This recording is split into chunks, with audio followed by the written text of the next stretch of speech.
solution définitive. L'Europe a besoin de son système Galileo. C'est une question d'indépendance. C'est un pari économique très important que nous devons réussir. La parole est à Thierry Benoît. Monsieur le Président, Mesdames et Messieurs les ministres, mes chers collègues, ma question s'adresse à Madame Christine Lagarde, ministre de l'Économie, des Finances et de l'Emploi. Madame le ministre, je vous ai interrogé au mois de juillet à propos du devenir de la branche communication du groupe Safran, qui dispose du dernier site de production de téléphones mobiles en Europe occidentale. La situation de Sagem Télécommunications, dont il s'agit, est particulièrement critique à l'heure où je vous parle. De mauvais résultats financiers ont entraîné la cession d'une partie de ses activités à un fonds d'investissement californien, The Gores Group, à hauteur de 383 millions d'euros, tandis que la population de Fougères et des départements bretons tremble pour l'avenir de Sagem Mobile. Ces éléments me conduisent à vous interpeller sur la stratégie développée par l'État dans les entreprises dont il est actionnaire. Nous avons vu de nombreux scandales éclabousser les différents gouvernements aux affaires avec des pertes colossales à la clé. 20 milliards d'euros pour le Crédit Lyonnais en 1990, 50 milliards d'euros pour France Télécom en 2003. La SNCF a cru pouvoir réduire ses dettes en 1997 en imputant à sa filiale Réseau Ferré de France ses coûts infrastructurels. Est-on en train d'assister au même scénario à l'échelle du groupe Safran, dont l'État détient encore un tiers des droits de vote avec 30,4% de son capital? La cession de Sagem Communications à des investisseurs américains n'a pas que révolté les 1500 employés qui ont manifesté avant-hier en Île-de-France.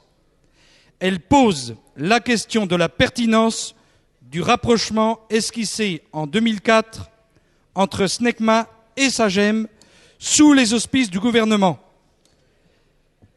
L'État ne doit-il pas rappeler au directoire du groupe Safran la solidarité impliquée par cette fusion au lieu de favoriser la pénétration de fonds de pension américains sur le marché français? Merci. Une dizaine de milliers d'emplois risquent d'en faire les frais à brève échéance des décisions prises dans les coulisses du pouvoir. Merci. Madame le ministre, je vous remercie de votre attention. Merci, Madame la ministre de l'Économie, des Finances et de l'Emploi. Monsieur le Président, Mesdames et Messieurs les députés, Monsieur le député Benoît, le groupe Safran, nous le savons, connaît des succès remarquables dans le domaine aéronautique en particulier, et fort de ces succès à l'international, nous sommes heureux d'avoir en France un véritable champion dans le domaine en particulier de la motorisation dans le secteur aéronautique et civil et militaire. En revanche, vous avez raison de le souligner, vous le savez très bien, dans le domaine de la communication, l'activité de la branche Sagem est en grosse difficulté. Alors elle est en grosse difficulté en particulier en raison de ce que 80% du marché est aujourd'hui détenu par 5 grands constructeurs et que malheureusement le groupe Sagem ne détient lui aujourd'hui que 1% du marché. Ce qui met bien entendu le groupe dans une situation difficile et les amène à devoir examiner toutes les solutions envisageables. Il le fait avec le soutien de son conseil de surveillance, avec évidemment la vigilante attention de l'État qui est actionnaire, vous l'avez dit, dans le groupe Safran.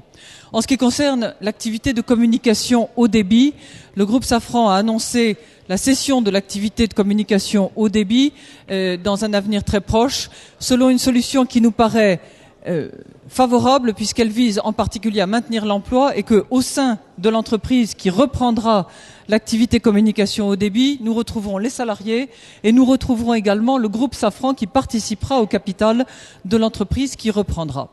En revanche, pour ce qui concerne l'activité communication et en particulier l'activité dans le site de Fougères qui nous intéresse particulièrement, à ma connaissance, le groupe Safran n'envisage aucune activité de ce type et il demeure en revanche évidemment très attentif à des solutions qui permettraient d'assurer la pérennité de l'activité et la poursuite de l'emploi dans les meilleures conditions sur le site.